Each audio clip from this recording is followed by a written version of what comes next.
করে নেব। খবর পেয়েছ, আমাদের দেশে এখন সমকামিতা বৈধ। সমাজ যদি এখনো গ্যাগো করে, তাতে কি বলো? নিজের মতন করে লড়াইখানা তো কম করনি।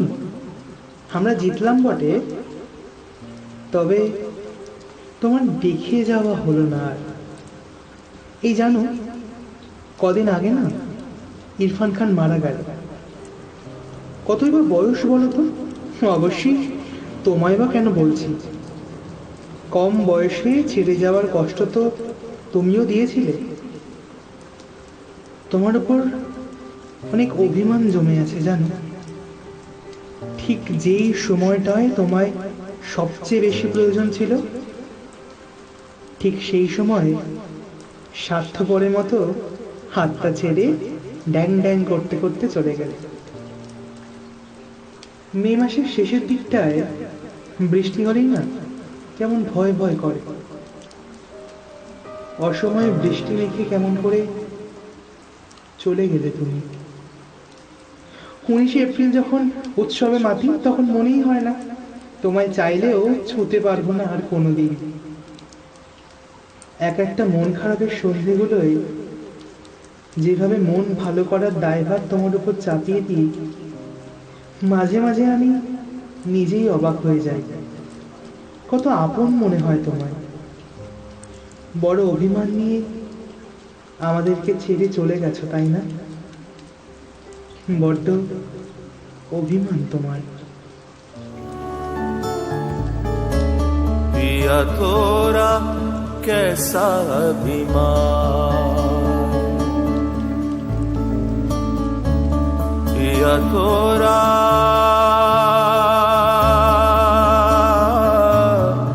कैसा अभिमान।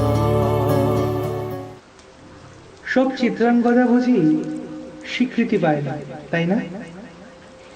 একলা ঘরের কোণে মুহূর্তেরা যখন হাপুস নয়নে কাঁদে, তোমায় বড় মনে পড়ে জানো।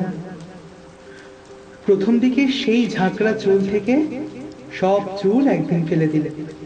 নিরো মাথায় নাকে বড় নথ, চোখে মোটা করে স্ম্যাশ করা কাজল।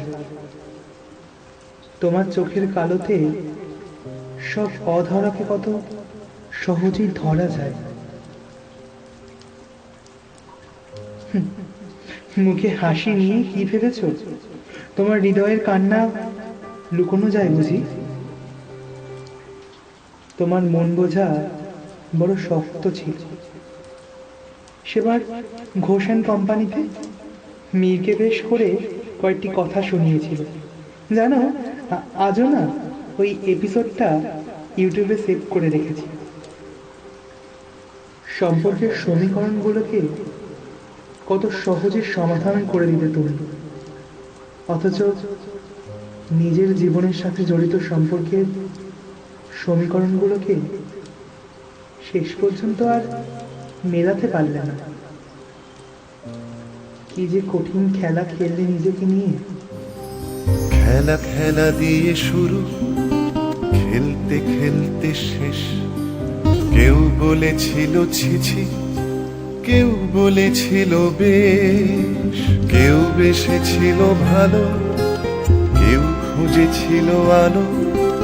কেউ আলো খুঁজে পায়নি বলেই হয়তো নিরুক্তি। মায়ের সাথে দেখা হয়েছে ওপারে?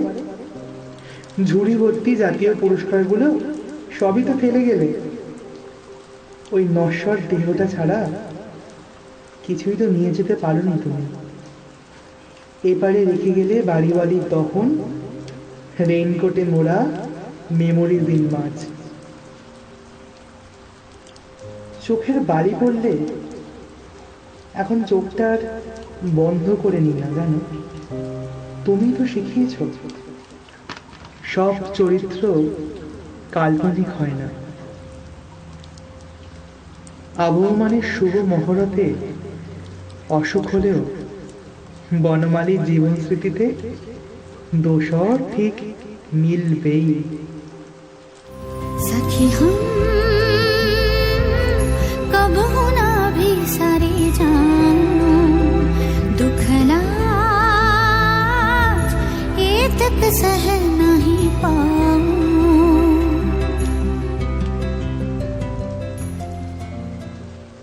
আজও আমাদের অলিগলিগুলো ছক্কা, হোমো এসব শব্দে মুখরিত হয়। তবে আজ আর মেলি ছেলেটা ঘরে এসে মুখ গুজে কাঁদে না, বরং চোখের নিচের কাজলটা গাঢ় করে নিয়ে নাকের নখটা একটু শক্ত করে চেপে দেয়। ওরা কি বলে জানো? ওরা বলে তুমি নাকি ওদের বাঁচতে শিখিয়েছ। না না, শুধু বাঁচতে নয়, প্রত্যেকটা মুহূর্তে নতুন করে বাঁচতে শিখিয়েছ। নারী পুরুষের বাইরে গিয়েও যে একটা তৃতীয় সত্তায় বাঁচা যায়, সত্যি বলতে তোমার থেকে শিখেছিল মধ্যবিত্ত ছাপোষা বাঙালির ড্রয়িং রুম। গানের ওপারে এসে দাঁড়ালে তোমায় বড় মনে পড়ে গো বনমালী। যদি পরজন্ম বলে কিছু হয়, তবে তুমি এই জন্মের মতো করেই পরের জন্মে এসো। বাবার অফিসে সেবার প্রোগ্রামে চিত্রাঙ্গদা করেছিলাম জানো। ওরা টিটকিরি দিয়ে বলেছিল, তোমার ছেলে দেখি ঋতুপর্ণ হয়ে গেল গো। ওই শিক্ষিত মূর্খগুলোকে সেদিন বলাই হয়নি ঋতুপর্ণ নিজেই একটা মস্ত পৃথিবী, কেউ চাইলেও কোনোদিন ঋতুপর্ণ হতে পারবে না।